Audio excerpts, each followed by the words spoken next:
¿Sabías que ahora mismo hay una forma de luz invisible alterando tu cuerpo, tus cosas, y el planeta entero? No la puedes ver, pero puede destruir tu ADN, provocar cáncer de piel, decolorar tus muebles y dar tratamiento a recién nacidos. Se llama radiación ultravioleta o rayos UV, y aunque muchos piensan que solo sirven para broncearse o ponerse protector solar, en realidad, están moldeando la vida en la Tierra. Los rayos UV activan reacciones en la atmósfera, matan organismos marinos, alteran la fotosíntesis, desgastan tus objetos y ayudan a producir vitamina D en tu cuerpo. Pueden matar virus en segundos o convertir una célula sana en cáncer. Todo depende de cuánta energía lleven, qué parte del espectro atraviese la atmósfera y cuánto te expongas.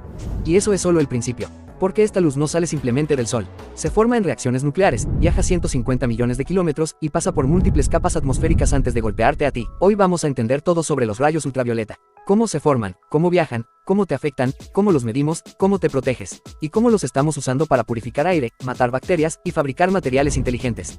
Esto no es un video sobre protector solar, es un video sobre la radiación invisible más poderosa que enfrentas todos los días. Pero para entender qué está haciendo, primero hay que saber de dónde viene. Todo comienza en el núcleo del Sol. A 15 millones de grados, átomos de hidrógeno chocan entre sí con tanta fuerza que se fusionan.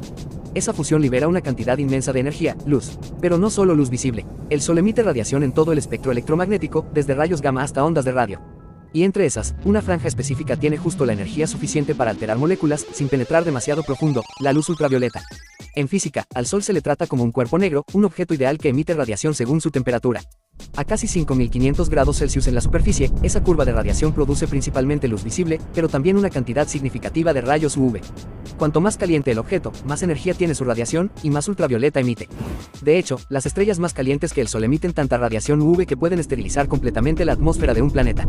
En el caso del Sol, el 10% de toda la energía que emite es ultravioleta, principalmente en las bandas UVA, UVB y UVC.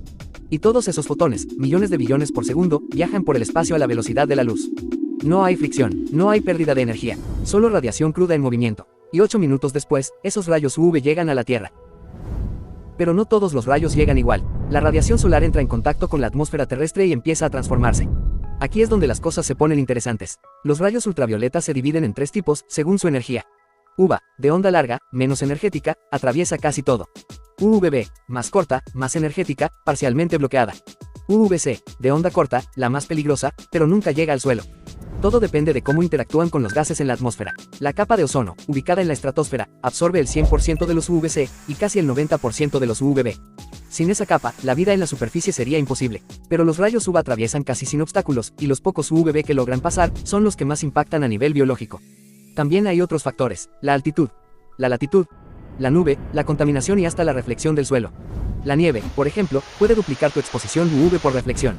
En zonas de montaña o cerca del Ecuador, el índice UV puede superar los 11, considerado extremadamente alto.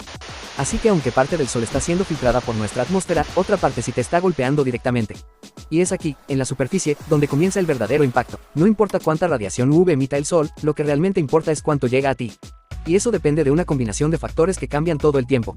Por ejemplo, la altitud. A cada kilómetro que subes, el aire es más delgado y menos rayos UV se filtran. Solo por estar en una ciudad de montaña como La Paz o Ciudad de México, recibes hasta un 25% más UV que al nivel del mar. Luego está la latitud. En el Ecuador, el Sol pasa más tiempo en lo alto. La luz entra más perpendicular, atraviesa menos atmósfera y más radiación llega a la superficie. Por eso los países tropicales tienen los índices UV más altos del mundo. El momento del día también importa. A las 9 de la mañana, la radiación UV es baja. Pero a las 12 del mediodía, puede ser 5 veces más intensa, incluso con el mismo cielo despejado. Nublado. No importa tanto como crees. Algunas nubes bloquean el UV, pero otras lo dispersan y pueden aumentar la exposición. Contaminación. Depende. Algunos aerosoles bloquean parte del UV, otros lo dejan pasar o lo reflejan. Y luego están las superficies. La nieve refleja hasta un 80% de los rayos UV. La arena, un 25%. El agua, un 10%. Si estás esquiando en un glaciar a mediodía, podrías estar recibiendo el doble de la radiación UV esperada. Por eso existe el índice UV, un número que resume todos esos factores en una sola escala de peligro.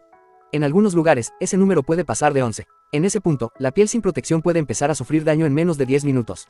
Y eso no es teoría, es biología real, porque una vez que esos fotones alcanzan tu piel, empieza la reacción en cadena. A más de 20 kilómetros sobre tu cabeza, flota una capa de gas que probablemente ha salvado tu vida miles de veces. Es la capa de ozono, una franja delgada dentro de la estratosfera donde la concentración de ozono es mayor que en cualquier otra parte del planeta. Cuando los rayos ultravioleta de alta energía llegan ahí, ocurre una reacción química. El ozono absorbe fotones de UVB y UVC y se rompe en moléculas de oxígeno normales. Luego se vuelve a formar, así una y otra vez, en un ciclo dinámico que convierte luz peligrosa en calor inofensivo. Este ciclo actúa como un escudo químico que evita que los rayos más dañinos lleguen a la superficie. Sin él, los rayos UV se esterilizarían la biosfera y los UVB llegarían con fuerza suficiente para destruir el ADN de organismos expuestos en minutos. Pero esta capa no es perfecta. Su espesor varía según la estación, la latitud y la contaminación humana. En los polos, durante la primavera, el ozono se debilita tanto que deja pasar mucho más UVB de lo normal. Es lo que comúnmente se conoce como el agujero de ozono, aunque no es un agujero real, sino una reducción crítica en densidad. Y cuando ese filtro falla, los efectos no tardan en llegar. Más mutaciones, más cáncer, más daño celular. La buena noticia es que desde 1987, el Protocolo de Montreal ha reducido el uso de gases que destruían el ozono. Hoy, la capa se está recuperando, pero sigue siendo el único filtro natural que se interpone entre la radiación ultravioleta más peligrosa y el resto de nosotros. Cuando un rayo UV atraviesa la atmósfera y golpea una célula viva, no siempre hay un final feliz.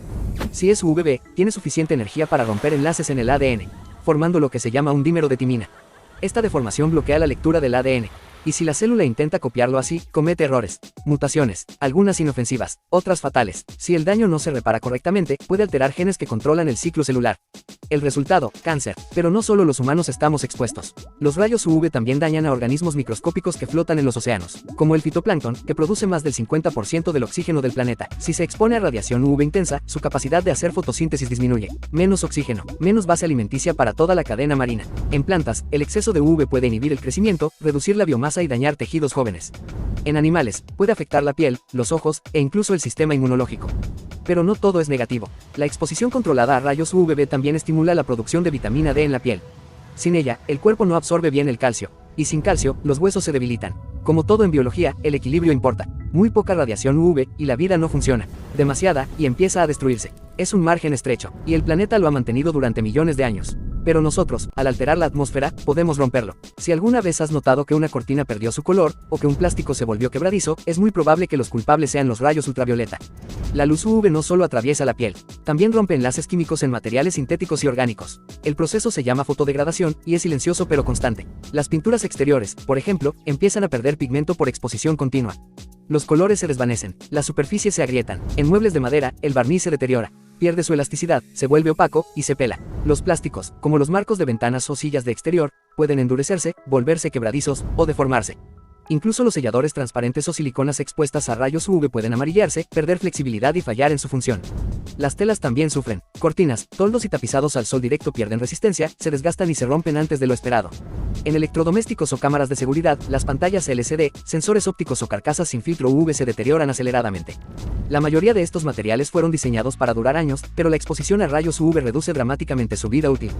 El daño no siempre es inmediato, pero está ocurriendo, cada día, cada rayo, y tarde o temprano, algo que debería durar, falla. Saber que los rayos UV existen no es suficiente. Lo importante es saber cuántos están cayendo sobre ti, y si deberías preocuparte.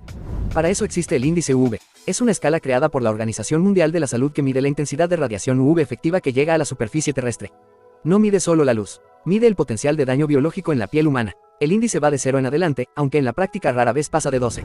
0 a 2, seguro, puedes estar al aire libre sin problema. 3 a 5, moderado, recomendable usar gafas de sol y sombra al mediodía. 6 a 7, alto, protector solar, ropa larga, evitar exposición directa. 8 a 10, muy alto, quemaduras posibles en menos de 25 minutos. 11 o más, extremo, daño en menos de 10 minutos, incluso en piel morena. Estos valores cambian cada hora, según el clima, la posición del sol y la altitud. En ciudades tropicales, el índice UV puede superar los 11 casi todos los días del año. Y aún en días nublados, puedes recibir más del 80% de la radiación UV. Por eso existen apps, relojes y sensores que miden el UV en tiempo real. Porque lo que no ves, sí puede afectarte. Una vez que sabes cuánta radiación UV hay, lo siguiente es protegerte. No todas las soluciones funcionan igual. El color de la ropa influye, pero lo más importante es el tejido. Una camiseta blanca común puede dejar pasar hasta el 40% de los rayos UV. En cambio, la ropa con certificación UPF 50 bloquea el 98%. Las gafas oscuras tampoco bastan si no tienen filtro. Busca que digan UV 400 o 100% protección UV a UVB. El protector solar ayuda, pero solo si se aplica bien. Y si el índice UV está muy alto, la mejor estrategia es planificar. Evitar el sol fuerte, buscar sombra y usar sombreros y ropa larga. Ninguna medida es perfecta, pero combinadas, marcan la diferencia. Pero los rayos UV no solo nos afectan. También se usan en industrias como la medicina, la agricultura, la purificación de agua, el tratamiento de superficies y hasta la impresión 3D. Son una herramienta y un riesgo. Entenderlos es la clave. Si te gustó este video, suscríbete para más contenido como este. Y recuerda, lo invisible también deja marca.